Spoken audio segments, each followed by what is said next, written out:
Good afternoon, I'm Maddie. I'm your Blue Cross Blue Shield of Michigan Wellbeing Coordinator, and we're going to be making ghee today. So this is something that you can find in the store that's twice as expensive, but it's super easy to make, and half, or I would say even 1/4 of the cost of what it is in the store. And you can get a lot from this. So right here I have 4 sticks of butter, and ghee, what it is, it's sometimes people do better with ghee than they would with regular butter, because it is, if you've heard of like clarified butter, and then there's ghee, and then there's also brown butter. So it's kind of removing that milk solids and baking it down to make a different form of butter. So if you don't do with butter, this is something that you can try to see if you do better with. So let's get started. So I have my 4 sticks of butter. You can choose any butter you want. We usually just get the grass-fed butter, but you can get regular butter too. It's not going to make a huge difference. So what I'm going to do is I'm going to turn up this, and I'm going to cook the butter down. So I'm just going to stir it up, melting this butter.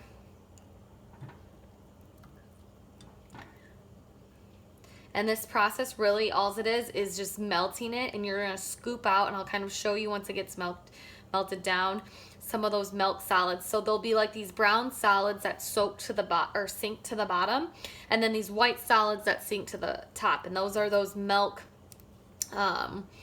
solids that come to the top. And so what you're going to do is you're going to scoop off, and I have one of these little strainers.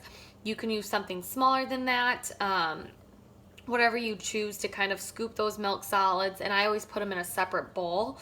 And you can use them for baking, or you can use them for toast if somebody does well with butter. So it's just those milk solids from that. And once you know this is done, when there's no more remaining white solids that come to the top, and you notice that there's these brown, more crustier solids that come towards the bottom, that's when you kind of know it's done. And I definitely know the difference. So when I use grass-fed butter compared to say regular butter, the butter is a little brighter yellow compared to just your normal butter that you would get like an everyday brand. It's non-grass fed. So as this is getting melted down, you're just gonna keep stirring it, and you're gonna keep it on medium-high on the stove as you make this. So it's gonna be on medium-high, and you're just gonna watch it, and you're gonna scoop, because you can kind of see some of these milk solids, and I'm gonna scoop them off, just cooking it down.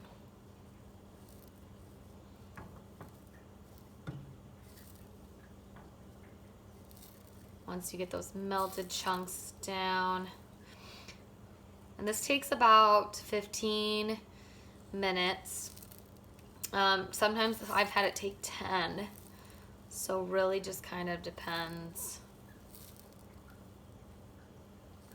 So now that's all melted. I'm gonna take my little strainer, and I'm gonna skim the top, just skimming the top for those milk solids.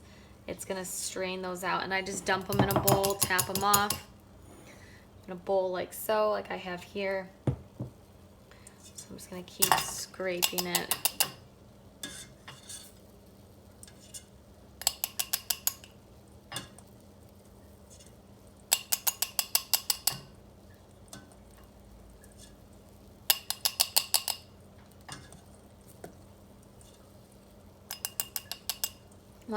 Once we kind of get a lot of these solids off, it's this bright yellow color, and you'll be able to see those darker brown solids in the bottom better. That will start to form eventually. So 4 sticks of butter, depending, get them on sale, not on sale, can range in price. Obviously the grass-fed's a little more expensive. That's like $4 compared to like 2 or something like that. Sometimes it's 2 for $4 for regular, just normal sticks of butter. So you're noticing it's starting to boil up, and that's what you kind of want to do. Keep it that way. And I'm just going to continually scoop those milk solids.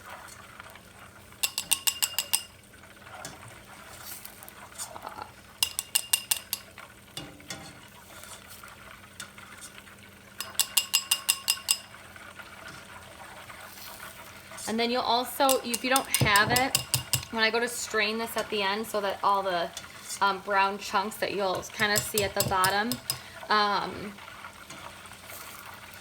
once I go to strain that, I use a cheesecloth. They're really inexpensive and you can get them offline, but I use that to like strain it. You can use it for if you make any nut milk or oat milk or anything like that. They come in kind of handy. So that is kind of what I kind of use at multi-purpose use, but you can definitely use a strainer like this. Some chunks might get through depending on how small they are. So now I'm just going to let it cook down.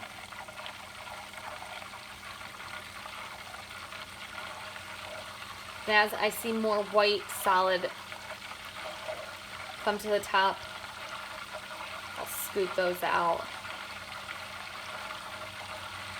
Now your house can smell like you don't need a buttery candle. It's gonna smell like butter throughout. I wanted to show this recipe because I feel like when you go to the store, you see that price of ghee and how much it is. And it's something that you can make very easily at home. And it's another good cooking fat that you can cook with, add to recipes for substitutes, especially if you don't do well with dairy or butter. This is something that you can try to see if you do well with. So I always like to share this recipe, just how easy and inexpensive it is. Because like ghee, just a jar of it, maybe like a 12-ounce jar, could be $13, $15, depending on the brand. Or this could be $2 to $4. And this lasts us a while because we mix things what we cook with. So sometimes we'll cook with this. Sometimes we'll cook with olive oil. Like we'll just cook with a bunch of different fats. So then we're getting a variety of different nutrients from each of these good fats that we cook with. And some of them cook better at a high heat, like butter does better to cook with. Maybe something at a little higher heat. So you're just seeing, you can see more of the yellow the more time we scoop off that white, with just little white milk solids that keep coming to the top.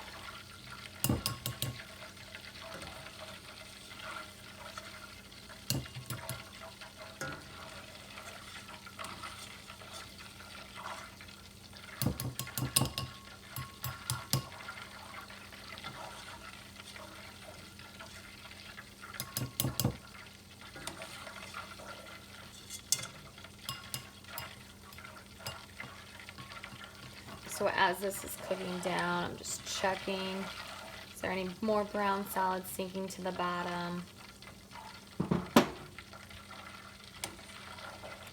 Getting those milk solids. So you can kind of see it's like this little creamy milk that it's not milk, but creamy butter, white butter, milk solids that we have in this bowl. You do not have to throw it away or discard it. You can use it for other things if you wish, or you know that somebody does well with it.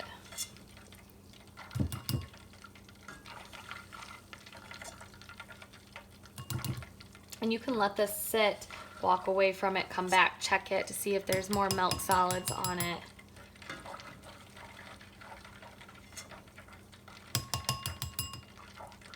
I'm just going to let this keep cooking down.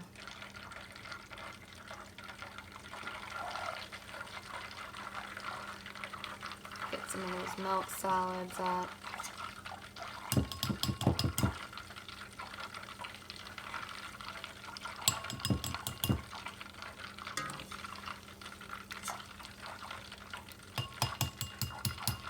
I'm gonna let it sit and simmer 5 minutes or so.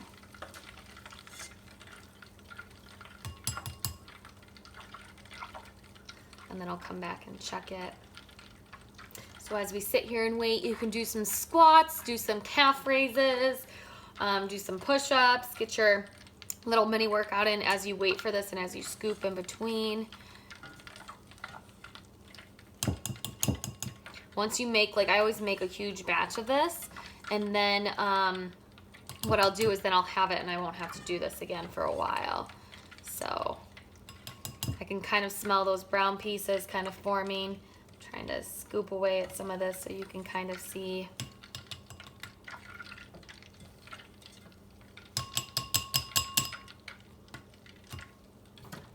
As you can see, just those brown solid pieces at the bottom kind of forming. That's a good sign. I'm gonna scoop away one more time. You can kind of see that.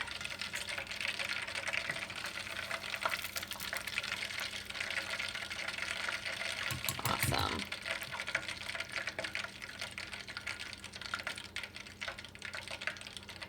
And some of this milk, like that you'll see at the top, the white, it will get filtered out when you put it through the cheesecloth or your strainer. So it doesn't have to be perfect at the end.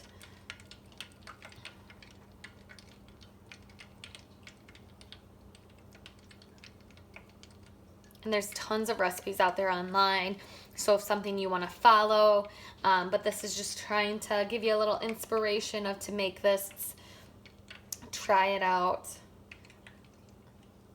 I actually had my brother, he had some on, I think like a piece of toast or something, and he liked it a lot more than butter, just because it had like a different little, like, not smoky flavor, but kind of, and it was still like really creamy, so I guess that's a win.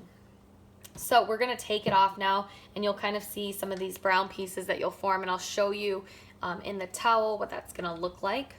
So I'm gonna turn it off because you can see it's getting darker. You can start to smell the brown pieces burning from the bottom, and all the rest of the stuff is gonna get filtered out. So what I have is my little cheesecloth here around my mason jar or wide mouth, easier to scoop. We don't have any more short jars, but that's what I prefer to put it in so that it's easier to scoop out, especially when you get down to the bottom. So I have this, I'm gonna make a little indent just for it. I have a little band around it. You can use a rubber band, and then I'm slowly gonna pour it in there and let it filter through that cheesecloth.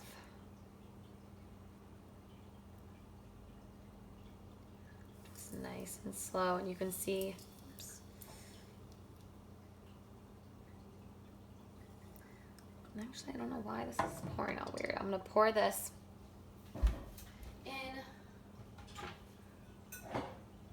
a container that has a lip, but I don't know why this is pouring all weird today. But then you'll be able to see kind of some of those brown pieces in the bottom that kind of dropped, and then you'll see some in here. So I'm gonna pour this into there nice and slow.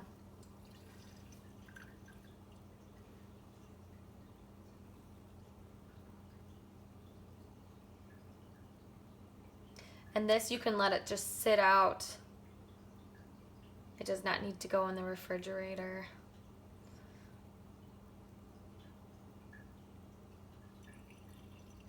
And then you see all those little brown pieces. Oh, I got some dripped on the stove. A little smoky look. So then you can see those brown pieces that kind of drop to the bottom. And you can see it in the pan once you are cooking it, but that's kind of when you know it's done and there's not as many white milky pieces coming to the top. And I'm just gonna remove this off so you can kind of see what it will look like. So it's bright yellow in the jar, and this will last us a while. If you plan to use this for baking, you can always make more. So just make double the recipe, but this will last a while and you can cook with it, put it in baking recipes, put it on bread, put it on vegetables, whatever you choose. But it's a quick, simple recipe that you use to make ghee. If you have any questions, please feel free to reach out to me. Other than that, have a wonderful day.